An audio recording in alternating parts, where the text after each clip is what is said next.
सबको उनका समर्थन प्राप्त हुआ है। और मुझे ये कहते हुए भी प्रसन्नता है कि जब इस पूरे करीब 1200 खिलाड़ी इसको देखें तो करीब 1600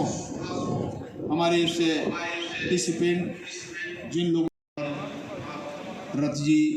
जो इससे उड़ीसा प्रदेश के हमारे सभी जो खिलाड़ी हैं इन पूरे खेलों के आयोजन में मैं इंडियन ऑयल कंपनी को, उनके पदाधिकारियों को भी बधाई देता हूं कि एक इस प्रकार का कार्यक्रम